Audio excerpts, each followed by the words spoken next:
కాణిపాకం వరసిద్ధి వినాయక ఆలయంలో అపచారం. స్వామివారి అభిషేకానికి విరిగిన పాలతో అభిషేకం. భక్తుల ఆగ్రహం.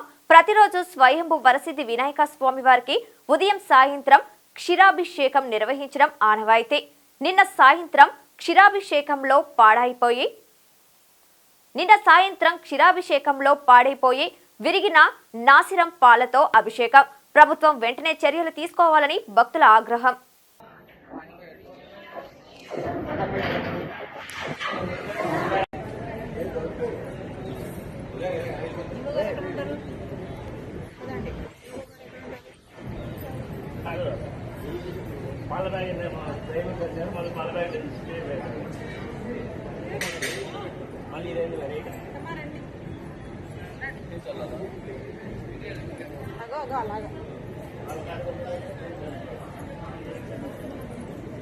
మరి ఎక్కడి నుంచి వచ్చారు? మీ పేరు చెప్పారు.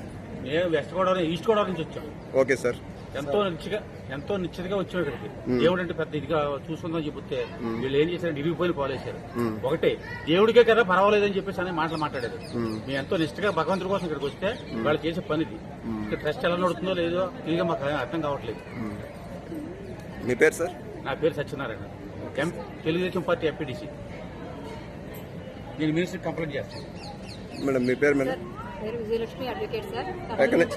కర్నూలు నుంచి వచ్చాను సార్. నేను మా అబ్బాయి సక్సెస్ కోసం ఇక్కడ దేవుడికి మొక్కుకున్నాను.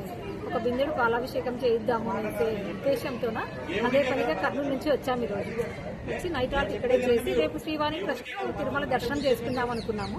సో పాలు దొరుకుతాయండి అంటే ఎన్ని లీటర్లైనా ఇస్తాం మేడం అన్నారు. సో మేము 2 టికెట్స్ తీసుకున్నాము. వాటికి 4 లీటర్స్ ఇచ్చారు. అగైన్ మాకు ఎక్స్ట్రా పాలు కావాలి అన్నాము. ఒక 10 లీటర్స్ ఇస్తాం మేడం అన్నారు. So we paid amount to the milk vendor, but he has given broken milk. So ఇలా దౌర్జన్యం జరుగుతుంది సార్. పాలు డబ్బులు అయితే తీసుకున్నారు, ఇచ్చారు. నేను కూడా ఇంకా ఎక్కువ డబ్బులు కూడా దేవుడి గారికి సమర్పించుకోవాలని కూడా వేశాను సార్. హుండీలో డొనేట్ చేద్దాం అనుకున్నాను నేను. So I drop in hundi. So మాకు ఇంత అన్యాయం చేయకూడదు సార్. నేనే కాదు, ఎవరైనా పబ్లిక్ వచ్చినా కానీ ఇలా అన్యాయంగా విరిగిపోయిన పాలు ఇస్తే దేవుడు భక్తులందరినీ మోసం చేస్తున్నారు.